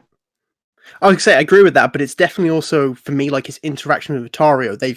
They've changed him because pretty much since Garou's come down, like since Garou's met Taro, pretty much from like let's say from when he met Tario after EC, like everything he's done has been pretty much to help out Tario. Like the reason he went down to Monster Association was to rescue Tario. Like he fought Rover to protect him from Tario, and like when he came back to consciousness, like his first thought was once again about Tario. It was like, I'm glad the kid's okay. And when he had this little moment, of course, where he thought like, I'm doing what people did to me and what I saw them, like, we know he doesn't like bullies because when he saw Tario doing this, like he screamed at those kids. But it's this kind of thing where he's like, it's difficult for his relationship with Tario, but it's one thing that's like, which might be why he's different now, why he'd be less okay with this in comparison to what he was doing at the beginning before he met Tario. That was definitely the first character arc for Garou, and it was certainly like his save the cat moment, because I guess he was like morally ambiguous before that point. Like he didn't really understand, like you knew that he wasn't probably like a full-blown psychopath, but you knew that there was layers. But also, let me also point out that the moments that you were talking about with Blue Fire and Moomin, I wouldn't necessarily say they're bullying, because he's kind of just getting to the point of where he's taking them out. And then I think when it gets to the point of overkill, that's when it's considered bullying. In Garou's defense, Sundownrider is attacking Garou. He's trying to do a justice crash to him, and then he counters it, and then he bashes his face in, and then he kind of lets him go after that. And then Blue Fire is literally trying to murder Garou, basically using Dobby's quirk on him. So I would say, like, if he were to destroy everyone in chapter 47, we're talking about when he's fighting Tank Top Master Sundownrider, if he would make like another round where he's just stomping on all of them after he's beaten them, then that would go into bullying. Just, my opinion. I am a Garou stan. And that's it for the One Punch Man podcast. Thanks everyone for coming by. See you next week. Oh my god, it was like the Goofy scream. How did I not put that together? It was going for that long. All right, so I guess the last thing to hit on before we decide to click is the change for Garou. In the last part of the fight, we saw that Garou's limiter was labeled as breaking or beginning to break by the narrator. We saw the result with the lines that were spreading or leading towards it, and now those same lines have covered throughout his body. And in the last pages, we're seeing them crawl up his chest and his face. It's obvious the transformation is progressing, but it's not obvious if he's on the ground because of just the transformation or because of the crack. That's why we see the big crack sound when he first drops down. So what are your guys' predictions for Garou's future, and what do you guys think the context is of like Garou dropping down? I'm back. Did you hear what he said? All right. What do you think's going on with Garou in the last few pages of the chapter? Like when he starts spazzing out and you see like his costume like taking up his face. Oh, I felt like that was strange. It was weird. I think he was just getting strained from all the tasks that he was taking and the tasks he was dishing out and whatnot, because I don't think this fight was as easy as the outcome made it look. So like that put a lot of stress on his body that he did, adrenaline and manga stuff in general just push you through that. But like once the fight is over, then that's when you start to feel the after effects and whatnot. So that's what I seen, or that's what I thought of. What was going on? Will he still be able to overcome that? Probably. Wait, so you think his costume is like covering up his face at the end? Yeah, the last 4 pages. I think I can kind of see what you're talking. I totally missed that. I mean, Satsuki's definitely right, because whilst Garou has been like beating down Darkshine, we can't forget the fact that like Garou had all his ribs shattered by the tank top tackle, not the tank top tackle. It was Super Alloy Tackle. It was tank top tackle EX. Yeah. But generally, like, I guess with the end, I'm hoping this is kind of like just to keep Garou away for a bit whilst he transforms, and hopefully, like later on, when in the arc at some point when other fights are going on, someone's gonna just like kind of get smashed into this bit, and then a fight will be interrupted by hopefully like monsterized Garou. But we'll see. That would be Okay, certainly interesting. I actually see exactly what you're talking about on the first panel of the page. It just looked kind of talking about Garou, how the costume enveloping his face a little bit. Yeah, what you think about that? Well, personally, I think it's just an indication that his body is starting to change. He's becoming exactly what he's undergoing, like a natural monster. Wait, actually, did he eat a monster? No. Oh, okay. No. Well, then, yeah, I think he's undergoing a natural. He's all natural. So the possibility of Garou, the hero, is out the window. I Hell don't no.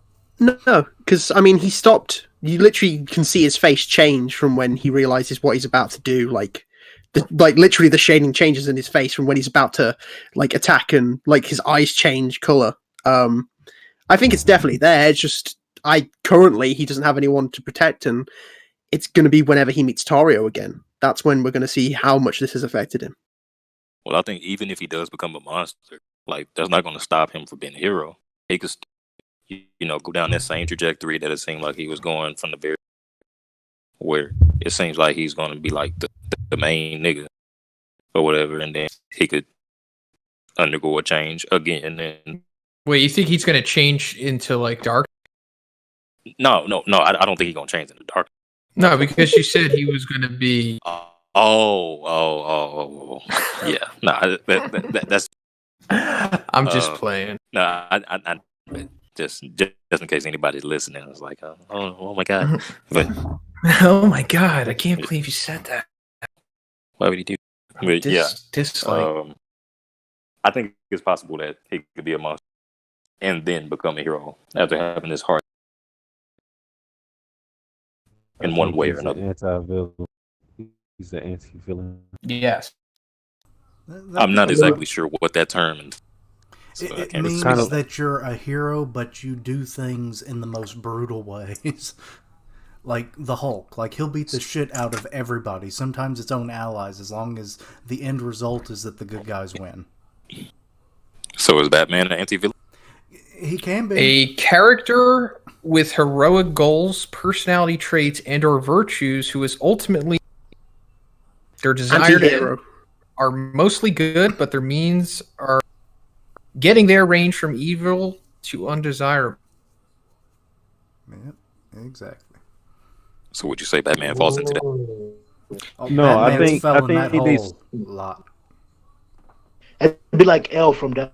No, Light me from Death Note. Oh, okay. Because I can't say that. I can't say that. I can't say that. Because I don't think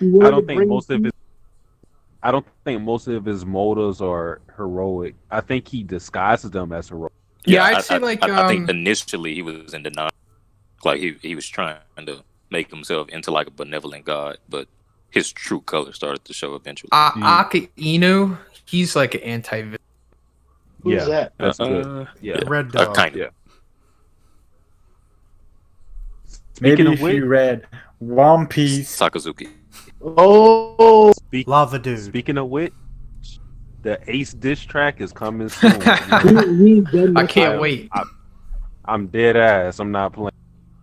Sakazuki was right. He was. Yeah, no one About what? disputes that. About what? About everything. I was going to agree no matter. I was going to agree no matter what, but He was right for getting Squard off into a sidebar and then like talking shit on White. He right Yeah, about true. everything. I'm talking about Ohara. oh, Facts. that. Facts. Yeah, you can't let him live. Yeah, what the- I'll keep you like, what are you doing? Like, bro, what the fuck you mean what I'm doing? Like all that shit Doing the would've right been, thing. Not only would all that shit would have been for nothing if they didn't blow up that refuge, but you also have to consider the that it's gonna be niggas on there who know how to read them damn poneglyphs. And we can't let that in get out. You can't let that information get. That's still sad. And there literally was. We've been keeping this shit under wraps for 800 years. One civilian ship ain't Nothing. That's why Robin, as soon as they found out, 8 million. Or no, wait, it was 80 million on her head. She should have got way more than that, but we want to ignore that. Well, what's weird is that it Kiji, didn't like... now Kiji let her go again, bro. This nigga, he's evil as fuck, bro. Kiji's wrong. What the fuck? Yeah, man, the boy wild. All right, so before world. if he's a Titanic commander, then maybe. This is the One Punch Man podcast. No, this is One Piece. No. Sometimes it's the My Hero Academia podcast. I was as well. about to say, man. Grim don't Where's even our read My obligatory... Hero. What is My my Hero? Trash, bro. We just hijack it from time to time. But, talking about You this never whole... wanted to like My Hero. I never wanted Hey, my nigga. you nailed it right on the head. No, bro, I gave it a chance, bro. That beginning shit where they were like running around and like he fought that robot and protected the girl from the robot. I was like, all right, bet, yeah, I'm into it. And then You got like 3 episodes into it. It wasn't Bro. even hardly 3 episodes. I'm thinking this nigga Grimm about to go into like a deep analysis. That shit gay. You know what? I'm just gonna do that from now on. Anything I don't like, and I make a video. Yeah, that shit's gay. That's how hey, the simple explanations be hitting. Like, why you don't like it? It's 1 million views. shit. So I was watching Death Note, and there was just like all this talking, and like there was no punching. And shit's gay. They just write down their names and they die. What fun is that? That's gay. L did white lights feed. Wait, what? You missed that episode? We've been reading the same thing? No, yeah, Well, it happened. Yeah. I think it only happened in the anime. So if you read it, then I don't think it Yeah. happened. I read Yeah, it. it's Thank less the Lord. gay if you read. Yeah. So is Tatsumaki the one saving Darkshine right now? And is she flipping the base? And like, It's hold on. I'm gonna ask 3 questions. And y'all gotta answer on 3 questions. So like, who created the ball around Darkshine? Is Tatsumaki flipping the base? And can Tatsumaki find all? Shit's gay, and shit's. You cut out on the 3rd question for me. It now sounds like you're saying Shinsuke, and I don't know who that character is. Shinsuke Nakamura. Oh, I thought you were going to say The big question Gay is, Kingdom. Can Tatsumaki target or find all? All the Yes. allies. All right, Psychos has that ability, so we can assume that Tatsumaki probably has it as well. She might actually even prove that she's done it in one of these previous chapters. I just don't remember exactly. I mean, she pinpoints Psychos from miles away, so Yeah, it's probably... there you go. Yeah. So it's probably that she could do the same with the other heroes, depending on their energy. Maybe, but like the point that I brought up to contradict that before was that whenever the punch happened with Saitama and Girl mentioned a bod person, she immediately thought of Darkshine, and she didn't like sense who it was. She didn't know who it was. She didn't just magically sense that person, even though it was like a huge power release. So I think that like she has to like either seriously focus or she can't really tell where. But there are more questions to answer. So continue. Well, potentially, the communicator might actually have like some kind of screen that allows to know where the other communicators are, and then that gives her a good location of where to pick them up from. But where's Darkshine keeping you? Wait, yeah, I was about to ask that He keeps question. it in the speed up literally with about to everything. ask Look, we all know where he's keeping. Also, with that giant jug of tanning oil that he always has to have with him. Oh, so that's not his meat. That's like tanning oil. Yeah, and that's just an communicator. industrial bottle of tanning oil down his throat. Communicator. All right.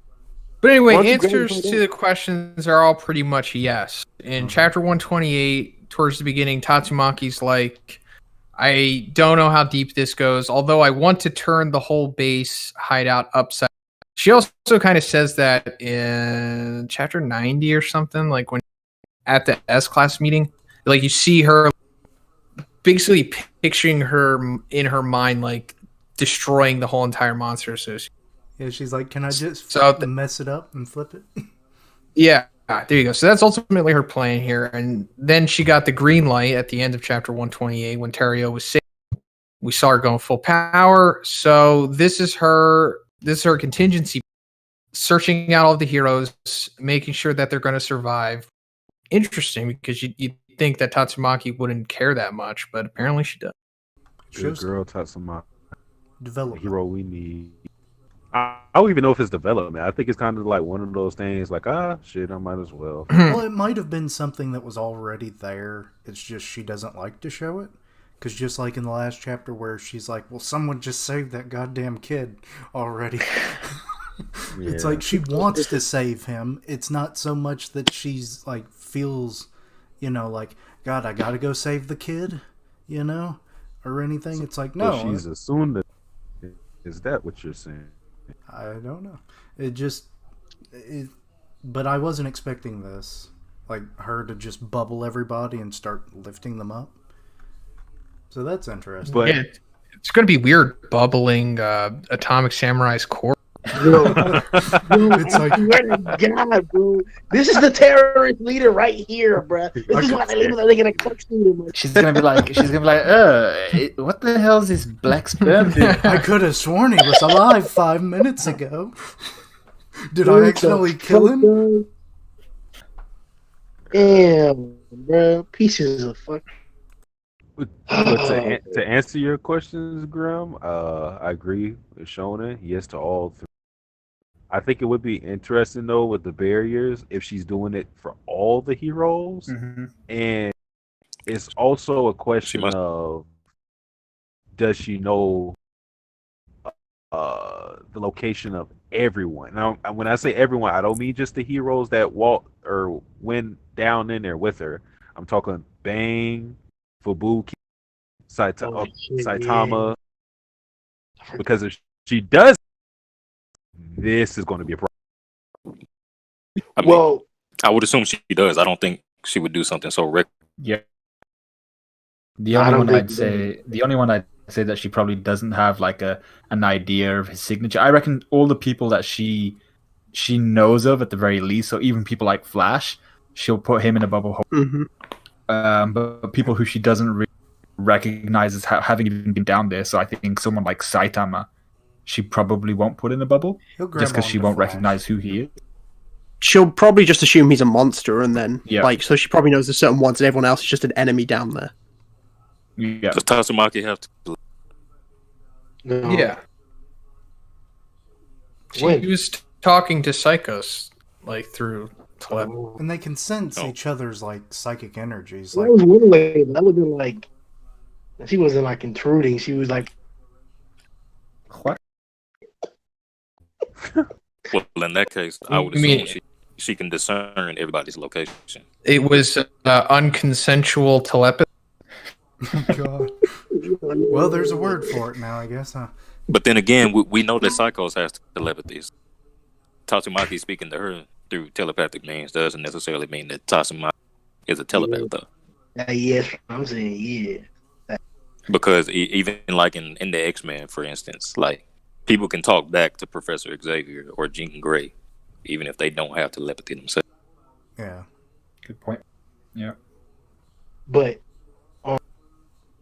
here's what I was, and tell me this is like wrong, but like it's probably right though. Everybody's out there fading, right? And niggas is out there, losing and like facing fear and shit, and like niggas is getting ready to come back because they still got their blades in their hand and shit. So like, imagine that Tatsumaki put this ball around that he put around Darkshine, around all of them. So now they all get a chance to like for a second recuperate. Amai gets saved up, Pig God gets saved up, Child gets saved up. Maybe the heroes actually get saved up too. She flips the base, right? And then all the that are there, or they would obviously take damage from it, or they wouldn't. And that's where the problem would come. I think we're at a point. I think I mentioned this earlier in the podcast. There aren't very many heroes that should be able to like beat Garou right now. That the fact that he made the statement last part of the fight that like if I prove myself up against you, then that means I can fight any of the other heroes. If that were to be true, then I think the next instance that we'd have to see is Garou versus. So I think this is the best chance to get like multiple heroes in the same location and multiple monsters attracted to that location. We don't really get to see like groups fights for heroes. We got to see it in the Boro situation, but that was a seldom occasion. Now here's another. Do you think it's possible that with Tatsumaki, maybe possibly then rounding up all the heroes, that all the monsters will end up rounded up as well? I've been compromised on this time. Uh-oh. Oh, you read the webcomic? No. It sounds like he's been spoiled. Oh, Yeah, some bitch nigga. dang. Was it me? Is that the guy in Tennessee? You're not the bitch nigga. Who is it? Oh, good. Put a That's, Buster the guy. Call. That's the guy in Nah. Tennessee. I don't even. It was a while ago. Buster so Call. I don't even. Surrender. I think there's definitely something there that, like, obviously all the monsters could be rounded up, but if she's just literally going after the monster, like she's just let's say she's just targeting the heroes and she flips it. Do you think, as you've said, like there's not many heroes at this point who could actually match Garou? What if it isn't even multiple heroes and Garou and Saitama actually meet soon? Do you think that's possible? I dropped the manga. Wait. Could you repeat? Yeah, I just said with the heroes, basically, if she's just like picking up all the heroes and she does end up flipping the association, do you think there's a chance, instead of like Grimm said, multiple heroes can't fight, like a heroes can't really fight Garou at this point, that Garou's going to meet Saitama soon? That he's going to meet him soon. I feel like it'll be a little too soon. Like if it were to happen right after, but definitely some things kind of shake. I could see that happen, but not like Matter of fact, you can't answer this question. not immediately. No. I'm not using anything from the web. I'm letting you know. I'm just speculating. Sounds like a fair The best I can. speculation. A fun situation that I've just thought of. Okay, Tatsumaki, she like pulls out at least the tower portion that Child Emperor had pulled up and everything. Or not Child Emperor, maybe it was Drive Night. That showed like the general layout of the hideout or the base. And she pulls that out. She's already bubbled all the heroes, they're safe. And then she just starts shaking the shit out of the base. All the monsters fall out, and then she just jams the base back into the hole, crushing them all. What the fuck, bro? Nigga, they're not roaches. Do you Well, they think she basically are cares? the Tatsumaki. She don't care? And it would be hilarious as hell, because then Garou could be like, the fuck just fell on me? And that's when he gets his I big don't know monster the- reveal. And Saitama just You know, another thing that you manga readers got to keep in mind: Murata be switching it. So even if I were to give details from the web, it could be some things to change. yeah, it's happened before. That doesn't change the fact that it's details from the webcomic. Yeah, I'm just saying. Get out of here, bro. These niggas trying to justify spoilers. Hey, even if we spoil you, it might not be a spoiler. It might not. a limited spoiler, because it might be expanded upon in ways we could never see coming. Yeah, Which is actually like for instance, I don't remember Garou fighting all them niggas in the forest in the web. And niggas savage, bro. But then again, my memory's terrible, so it might. With that being said, though,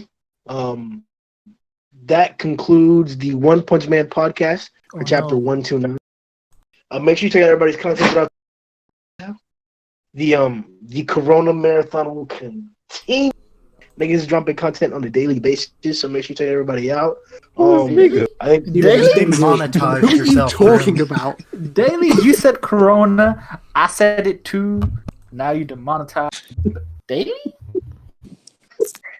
Steve, are you still on your channel or you stopped doing it? Nigga, you know I ain't uploading nothing in 2 years. Damn, you waiting for the time skip? And then you'll just Come on, man. uploading all Well- them games? Well, this is the time skip. As soon as them Trump checks come in, baby, you know it's going. Oh, shit. Yellow. Suspended. You think Go to the brown bank and people leave got they pro? What did you say? Nah, it doesn't matter what you use it for. You gotta use it. Sundown's brown. Hello. I mean, like dark brown. Sundown's dark brown. I don't. Oh my god. Just take a view of my vids, man. I'll get that one view. I need Yeah, it. subscribe to Sundown. Okay. Like and comment too. Maybe even. So Maybe get that Darkshine video quicker with motivation. Oh, yeah, the oil dub dark. I like it. I like it. Where he's gonna do one deadlift to pick up. With his cheeks. You gotta show that glute strength. Damn, Kishin. What, Uncalled for, man. you're the guys that did it earlier. I don't even know what you're talking about. I don't even know you. It's all being recorded, man. All being recorded. This used to be a family podcast. I don't know what happened. It's Yeah, all actually, in the hips. I It's take all back in the dark brown comment on Sundown. I'm looking at him now in his My Hero 265 review. He's just regular brown. Maybe even a light. Yeah, unfortunately, well, actually, it's not unfortunate. I'm a pale brown. And, You definitely look like somebody who's on quarantine. So yes, you're tame. that's the reason why I'm pale brown. So you're a brown sugar then. You ain't dark brown. You you're like brown construction paper. Look, I never described myself as brown sugar. It's like a manila envelope. Yeah, actually, that's a horribly accurate description. That could be a beautiful tone if you take care of your skin. What the hell, bro? We gonna see our boys next time, man. Yo! Hey, Grimm, did I tell you I was messing with a white girl? Oh hell yes, Steve-O, spill the D. Let me know you want me to stop Pink recording. nipples, pink butthole. What? I didn't get that far, but I did say it. Oh hell yeah! They big, small, dinner plates. Ooh. Repeat, what'd you say? I said that